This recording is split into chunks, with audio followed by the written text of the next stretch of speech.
Hello everyone, welcome back my fire study channel. तो कैसे हैं आप लोग? आई होप कि आप सभी अच्छे होंगे। तो आज हम लोग बेसिकली बात करने वाले हैं कि how to study start for competitive exams. यानी कॉम्पिटेटिव एग्जाम्स के तरह यानी कि स्टार्ट हम कैसे करें एक बेहतरीन तरीके से।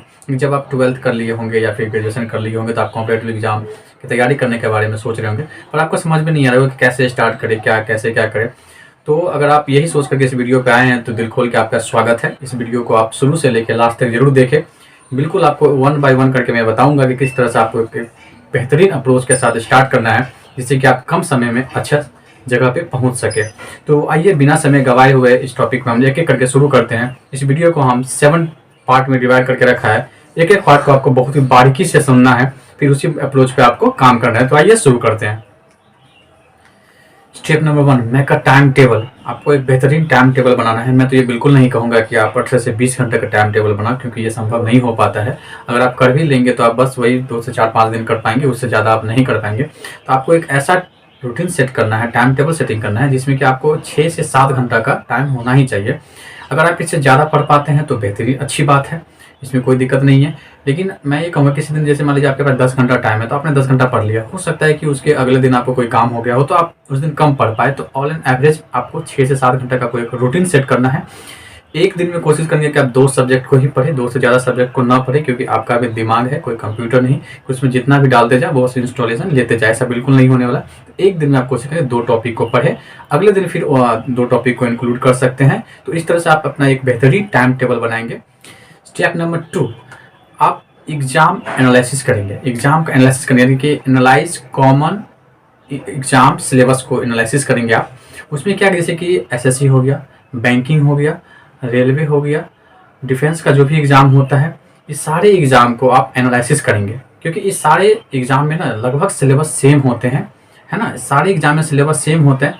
अगर आप इसको सिलेबस आप लेना चाहते हैं तो ये आपको तो पता ही है कि यूट्यूब पे आप चाहे तो ढूंढ सकते हैं, चाहे तो आप क्रोम पर जाकर के आप सर्च करेंगे, चाहे एसएससी के वेबसाइट पे भी चले जाएंगे तो आपको एसएससी के वेबसाइट पे मिल जाएगा उसका सिलेबस, और वहाँ भी मिल जाएगा। और रेलवे की वेबसाइट पर जाकर रेलवे के वेबसाइट पर सिलेबस मिल जाएगा। लेकिन जिस भी एग्ज़ाम के बारे में आप अगर सोच रहे हैं तो उस एग्ज़ाम के बारे में आपको सिलेबस।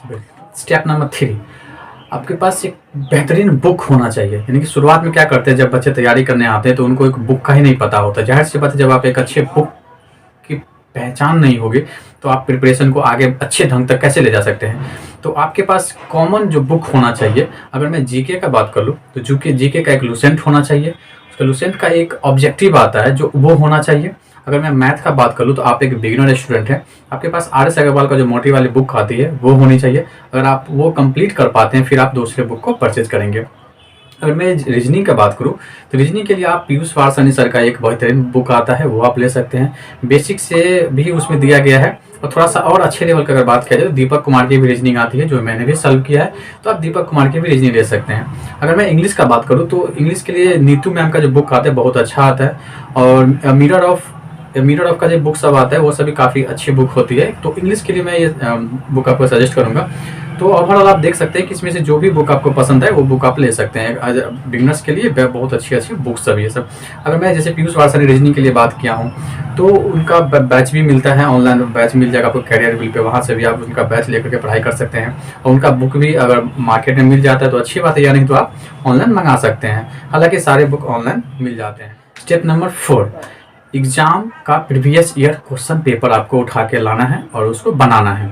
तो उससे आपको क्या मिलेगा, क्या फ़ायदा होगा कि उसको आप जब बनाएंगे तो आपको पता चलेगा किस पैटर्न पे क्वेश्चन आ रहे हैं, है ना। इससे आपको ज़्यादा बेनिफिट होगा उस चीज़ों को सॉल्व करने के लिए। क्योंकि क्या होता है कि अगर क्वेश्चन आपको चाहिए तो ये आपको गूगल पे जाकर के जिस भी एग्ज़ाम का, चाहे रेलवे का आप क्वेश्चन बैंक चाहिए, चाहे आपको किसी एसएससी का चाहिए, या फिर आपको बैंक का चाहिए, तो वो आप यूट्यूब वहाँ जाएंगे क्रोम पे, वहाँ से आप सर्च करके निकाल लेंगे। फिर उसका जो PDF है वो डाउनलोड करके आप उसको आराम से एनालिसिस कर सकते हैं कि किस एग्जाम में किस तरह का क्वेश्चन आ रहा है, मुझे किस तरह से पढ़ाई करनी है। आपको क्वेश्चन बैंक से काफ़ी ज़्यादा हेल्प मिलेगी।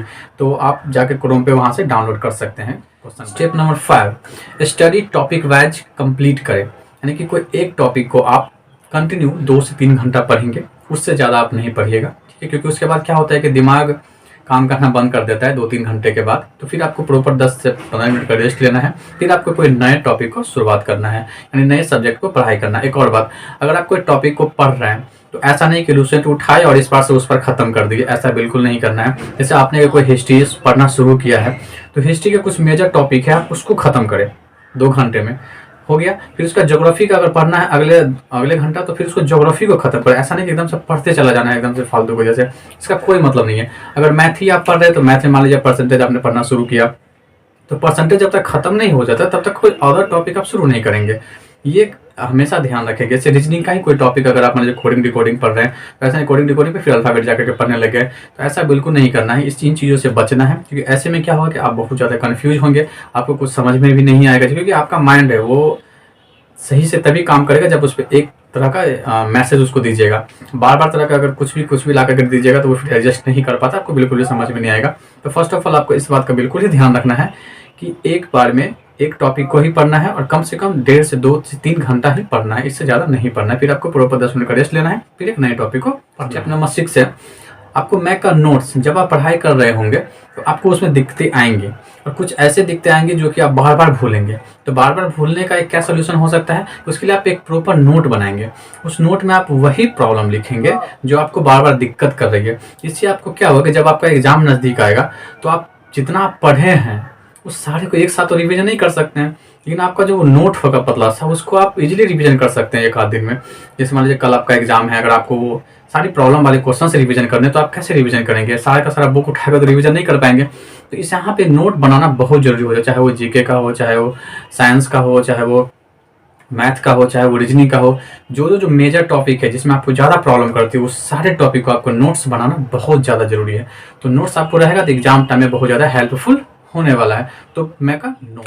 स्टेप नंबर 7 है कि अगर आप स्टार्टिंग में स्टार्ट किए हैं यानी कि प्रिपरेशन करना, तो एक चीज़ का बेहद ध्यान रखिए कि आप मॉक टेस्ट नहीं लगाएंगे। मॉक टेस्ट नहीं लगाने इसलिए मैं बोल रहा हूँ क्योंकि जब तक आपका पूरा सिलेबस कवर नहीं हो जाता तो आपका मॉक में नंबर नहीं आएगा, और मॉक में नंबर नहीं आएगा तो आप डीमोटिवेट हो जाएंगे। फिर आपको लगेगा अरे यार मेरे से नहीं हो पाएगा, छोड़ो। तो आपको सबसे पहले क्या करना है कि मॉक नहीं देना है, आप पहले पूरा सिलेबस को कवर कर लेंगे, उसके बाद जाकर के आप मॉक देंगे तो जाकर के आपके लिए बेहद फ़ायदेमंद होगा। शुरुआत में आप मॉक देंगे तो फिर वहाँ पे आप डीमोटिवेट होंगे, तो फिर आपको पढ़ाई करने में मज़ा नहीं आएगा, मन नहीं लगेगा 2-4 दिन तक, फिर आप फ्रस्ट्रेट हो जाएंगे। तो बेटर है कि आप शुरुआत में मॉक ना दें। और जो आखिरी स्टेप है और वो बहुत ही बेहतरीन है, इस पर अगर आपने काम नहीं किया तो फिर आपने फिर कोई फ़ायदा नहीं है। रिवीजन इज़ योर की। इन चीज़ों को आप हमेशा याद रखेंगे। रिवीजन इज़ योर की। मैं ऐसा क्यों कह रहा हूँ, क्योंकि क्या होता है कि आप जब कोई टॉपिक को पढ़ रहे होते तो टॉपिक बिल्कुल समझ में आपको आ रहा है, फिर ठीक है पढ़ते गए, फिर एक टाइम आता है जब आप उसको भूलना शुरू करता है आपका माइंड, बिल्कुल भूलना शुरू, क्योंकि हम लोग इंसान हैं, कंप्यूटर तो है नहीं जो एक बार डाल दिया वो पेन ड्राइव में वो रहेगा ही रहेगा, भूलना निश्चित है। तो आपको इस चीज़ों से बचना कैसे है कि आप जो कोई एक टॉपिक ख़त्म किए, फिर अगर आप अगले टॉपिक पढ़ाई करना शुरू किए हैं तो थोड़ा थोड़ा करके जो टॉपिक को आपने पीछे छोड़ा है, पढ़ाई खत्म किया है, उसको आप थोड़ा थोड़ा करके पढ़ते रहना है। इससे क्या होगा कि आगे का टॉपिक भी आपका होते चला जाएगा, और पीछे जो आपने अभी पढ़ के आया है वो भी आपका धीरे रिवीजन होते चला जाएगा। अगर आपने रिवीजन नहीं कर रहे हैं तो फिर आपका वो जो टॉपिक आगे वाला पढ़ रहे हैं वो तो फिर समझ में आएगा, फिर पीछे वाला टॉपिक को आप भूलते चले जाएंगे। इससे ज़्यादा बेटर होगा क्या कि आप उसको भी रिवीजन करते जाएँ। तो रिवीजन इज़ योर की, हमेशा याद रखेंगे। तो ये था आज का कंप्लीट वीडियो। मैंने आपको स्टेप बाय स्टेप सारे स्टेप को बताया है। अगर आप इन सारे स्टेप को फॉलो करते हैं तो निश्चित ही आपको बहुत ज़्यादा फायदे होने वाले हैं।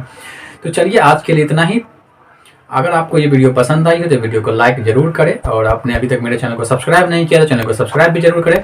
अगर कोई आपका दोस्त इसी तरह से कॉम्पिटिशन एग्जाम को शुरुआत करना चाहता है तो उन्हें भी ये वीडियो जरूर भेजें ताकि उन्हें भी कुछ फ़ायदा हो।